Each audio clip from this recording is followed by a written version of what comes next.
ఈ రోజు నేను అనుకోకుండా 140 కేజీస్ స్క్వాట్ చేసామో ఎంత బాగా చేస్తానని నేను అసలు అనుకోలేదు మా మన మజిల్కే నుంచి అన్న డే 122. ఈ రోజు నేను అసలే 140 కేజీస్ స్క్వాట్ చేస్తానని ఎక్స్పెక్ట్ చేయలేదు మా. అలాంటిది ఈ రోజు 140 కేజీస్ తో స్క్వాట్ చేయడం ఏంటో నాకు ఏంటో అర్థం కాలేదు మా. నాకు చేసిన తర్వాత ఎలా చేశాను అన్న దానికోసం లాస్ట్ లో క్లియర్ గా మాట్లాడుకుందాం మా. ఇంక ఈ రోజు ఏం జరిగింది అన్న దానికోసం మాట్లాడుకుందాం. ఇంక ఈ రోజు పొద్దున్న లేచిన వెంటనే చికెన్ తెచ్చుకోవడానికి వెళ్ళిపోయాను మా.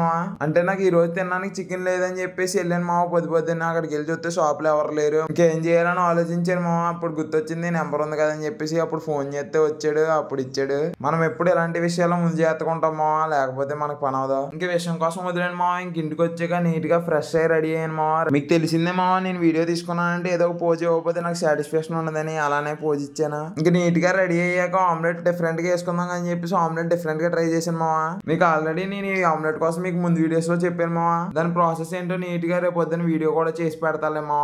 ఇంకా అలా చూస్తూనే మధ్యాహ్నం అయిపోయింది మా. మనం ఇంటికాడ ఉన్నాం అంటే టైం మామూలు ఫాస్ట్ కావదు, సూపర్ ఫాస్ట్ అయిపోద్ది. ఇంకా మీకు తెలిసిందే మధ్యాహ్నం మనం తినే దాంట్లో చికెన్ తప్పించి ఏముండదని. అదే తినేసాక నీట్ గా ఈ రోజు ఫాస్ట్ గా వెళ్ళిపోదాం కదా అనుకున్నాం. జిమ్ కి ఫాస్ట్ గానే వెళ్ళిపోయాను. కాకపోతే ఈ రోజు క్లైమేట్ అనేది ఎక్సలెంట్ గా ఉంది మా. జిమ్ కి వెళ్ళి దారిలో ఇప్పటికే చాలా లేట్ అయిపోయింది మా. ఇంకా మనం వర్కౌట్ కోసం మాట్లాడుకుందాం. ఈ రోజు నాకే తెలియకుండా 140 కేజీస్ తో స్క్వాట్ చేసానని చెప్పాను కదా. నీకే తెలియకుండా ఎలా చేసామని మీరు అనుకుంటారని నాకు తెలుసు మా. కాకపోతే నేనే వేసాను. కానీ నేను ఎందుకు అలా అన్నానంటే నేను ఫస్ట్ లో 80 కేజీస్ 60 కేజీస్ చేయడానికి తినిగేసి ఇవ్వండి మా. అలాంటిది ఇప్పుడు 140 కేజీస్ చేసానంటే ఎక్సలెంట్ అనిపించింది. అందుకే అలా అన్నాను. నాకు ఈ మజిల్ గేమ్ నుంచి అలా స్టార్ట్ చేసాక నాకు స్ట్రెంత్ అయితే ఫుల్ గా ఇంప్రూవ్ అయిందని నాకు తెలుస్తుంది మా.